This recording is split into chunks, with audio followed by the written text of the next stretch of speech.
Qu'est-ce que tu caches dans ton dos? Bonne fête, maman. Oh mon amour, c'est toi qui l'as fait? Oh, j'ai jamais eu un aussi beau cadeau de toute ma vie. Après, dès que c'est lourd, tu dois le casser.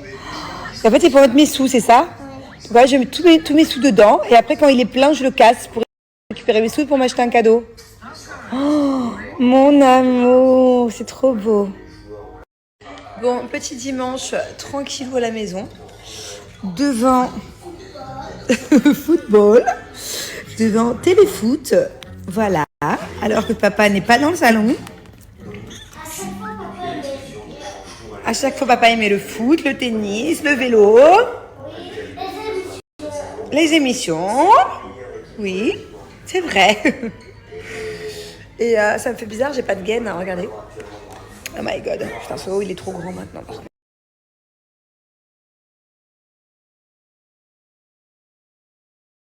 Qu'est-ce que tu viens de me dire avec ton t-shirt tout sale? Ça fait très longtemps qu'on s'est pas fait un réel. Oh mon amour, ça fait trop longtemps qu'on s'est pas fait un réel ou un bon TikTok.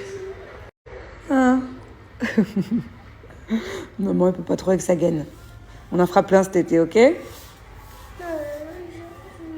Aujourd'hui, tu veux faire un réel? Oh. C'est parti, on va faire des petits beignets. Pour le goûter. Voilà, ne casse pas le pot parce qu'on va s'en servir. Allez, c'est parti. Vas-y, mets la farine, mon amour. Bravo. Il nous en faut du coup un deuxième ou pas? Oui. On a mis combien de yaourts? 2. Donc on faut mettre le même nombre de farine. Donc est-ce qu'il nous en manque un? Oui. Bien mélangé. Tu vois là, je vois des grumeaux de farine, c'est pas normal. Bien mélangé. Sans. Ils sont bons, hein? Donc regarde, prends la gousse de vanille, mon cœur. Regarde, on se concentre. Tu vois ce qu'il y a à l'intérieur? Oui. Ça se mange. L'extérieur, comme on dirait une petite racine, un petit bout de bois, ça se mange pas. C'est que ce qu'il y a dedans. Donc tu vas venir prendre ça, le dos de la cuillère, enfin le bout, et tu vas venir essayer d'enlever. Regarde, je te montre. Et tout, après tu mets dedans. Vas-y. Voilà. Vas-y. Voilà. Et là, parfait, tu mets dedans. Bon, allez, et là, c'est ma mission, parce que l'huile, elle est brûlante. Voilà, et Thiago n'a pas le droit. Je vais vous montrer le résultat. J'arrive pas à filmer et le faire en même temps. Bon, allez, et là, c'est ma mission, parce que l'huile, elle est brûlante. Voilà, et Thiago.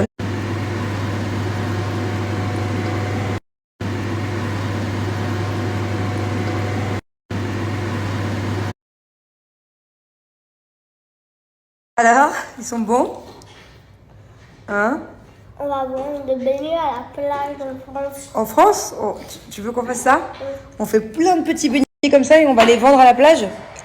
Qui veut des churros? 2 € le paquet de churros. Alors, on y va. Ouais, c'est dur comme métier, mon cœur. Je crois que c'est un des métiers le plus durs de saisonnier de l'été. Pourquoi? Parce qu'il fait très chaud à la plage, il faut porter un gros panier, il faut aller de plage en plage, de gens en gens. Je pense que tu n'as peut-être pas assez de force pour faire ça à 4 ans, 5 ans. Oh, 5 ans, pardon, 5 ans. Oui. Tu vas aller vendre des petits churros en France cet été? Ça te plairait? Oui. Pour te faire un peu d'argent de poche? Hein? Je suis sûre que tu serais capable de tous les manger.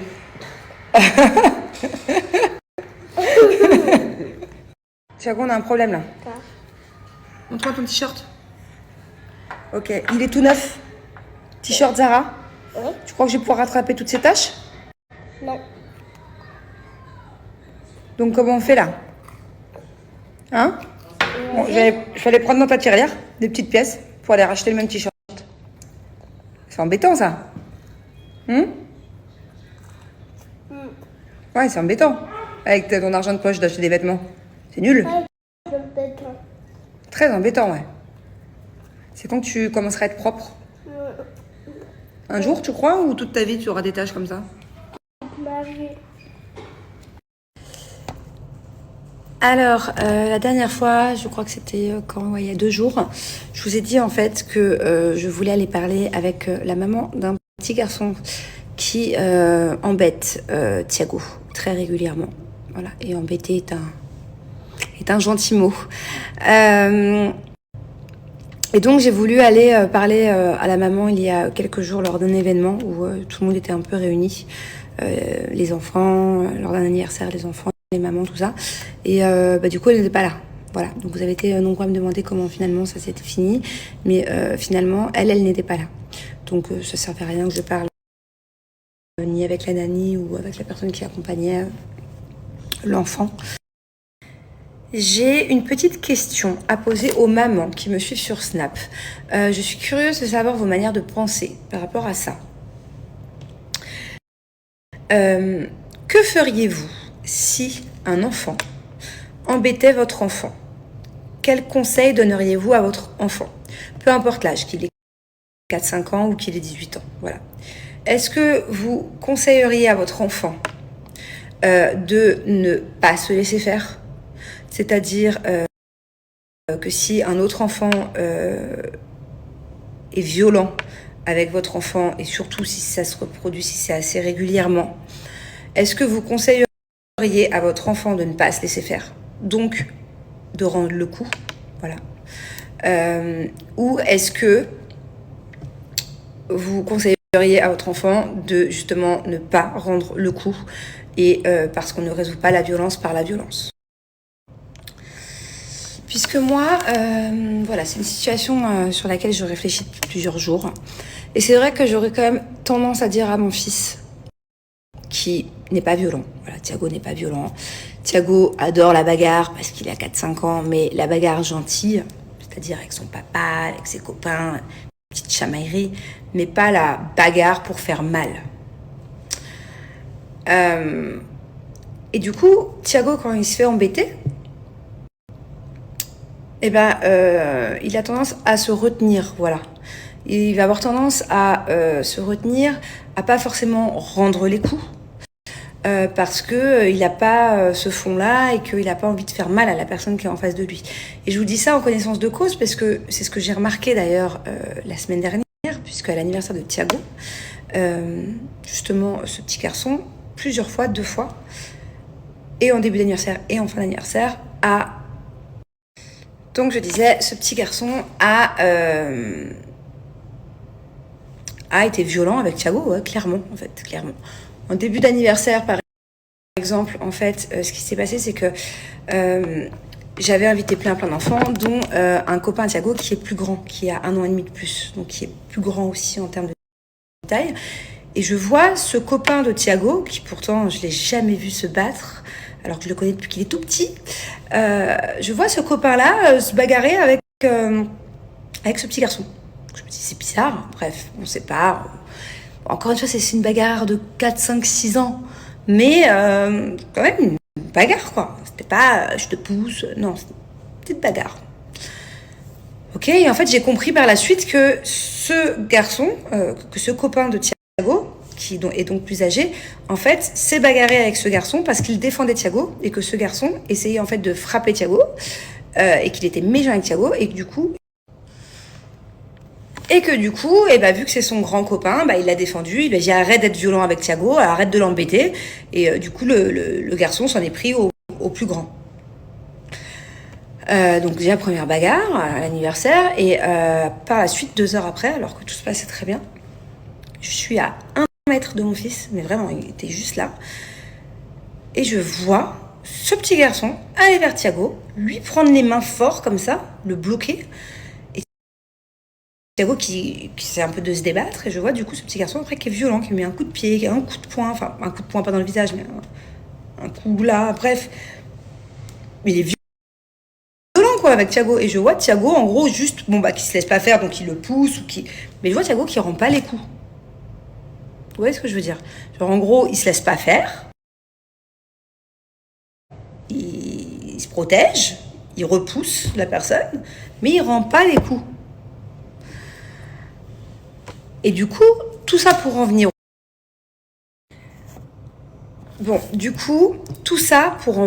à ma question de base que je vous ai posée il y a quelques snaps en arrière. Je ne veux pas vous raconter tout dans les détails.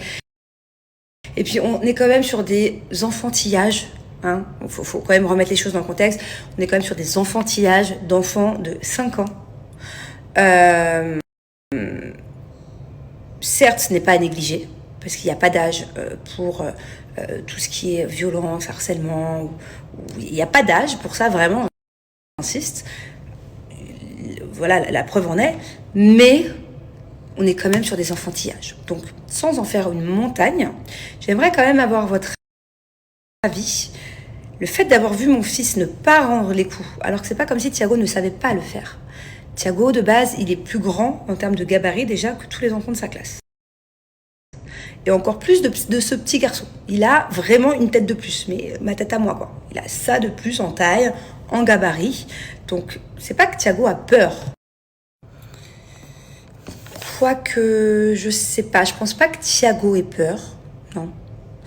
Mais d'un autre côté, c'est vrai que des fois, quand il rentre de l'école et qu'il me raconte « Oh, ce petit garçon m'a encore dit ça, ce petit garçon m'a fait ça », je sais que ça l'affecte, Thiago, par contre. Il n'a pas peur de ce garçon, mais ça l'affecte, ça le touche particulièrement. Parce que là, ce que je viens de vous raconter, je me suis permise de vous raconter parce que c'était en dehors du scolaire, c'était donc pour l'anniversaire de Thiago, là, il y a une semaine, et que je l'ai vu de mes propres yeux. Mais vraiment à côté de moi. Il se passe plein d'autres choses à l'école, que ce soit du plus petit truc, des choses méchantes, tout le temps il me rapporte des choses que ce petit garçon lui dit de méchant, il fait des choses méchantes, il est assez violent aussi, plein de choses, mais ça c'est scolaire. Donc ça, je vois ça avec les personnes de l'établissement, chose que j'ai déjà faite, et je verrai ça avec la maman. Mais en tout cas, tout ça pour en revenir au fait, désolée, je m'égare un peu dans tout ça. Voilà pourquoi je vous ai posé ma question au début, pour savoir que conseilleriez-vous à vos enfants si quelqu'un embêtait assez régulièrement votre enfant, peu importe l'âge. Est-ce que vous lui conseilleriez de ne pas se laisser faire, ou bien on ne résout pas la violence par la violence? Hormis le fait que bien sûr les parents ont la responsabilité d'aller régler ça directement avec les personnes adultes, si c'est en milieu scolaire, de l'école, ou si ça ne l'est pas, de là où ça se produit, et aussi avec les parents. Bon. Mais qu'est-ce que vous conseilleriez à votre enfant? Parce que moi, là, je suis un peu sceptique. Est-ce que... Moi, j'aurais plutôt tendance, je vous le dis franchement, là, à dire à Thiago, écoute, bon, au bout d'un moment, je sais que mon fils n'est pas violent, je sais que mon fils n'ira pas agresser quelqu'un, il n'y a pas un fond comme ça, pas du tout. Mais par contre, dire à Thiago, voilà, la prochaine fois que la personne est violente avec toi, tu te laisses pas faire. C'est bon, tu te laisses pas faire. Tu rends les coups. Puis peut-être que Thiago, il a interdiction d'être violent, Thiago a interdiction de frapper. Mais voilà, je me demande si au final la meilleure chose à faire, c'est pas exceptionnellement d'enlever cette interdiction et de dire à mon fils, tu ne te laisses pas faire. Tu te laisses pas faire. La prochaine fois que ce petit garçon te met un coup, tu lui mets un coup. Et très certainement, il y a de fortes probabilités pour que ce petit garçon, du coup, ne recommence pas, que ça lui serve. Et c'est là où j'ai besoin de votre conseil, vos conseils. J'ai besoin pas qu'un conseil, de voir de manière générale comment les mamans réagiraient face à cette situation, qu'est-ce qu'elles conseilleraient pour voir si j'ai raison de penser comme ça ou pas, en fait.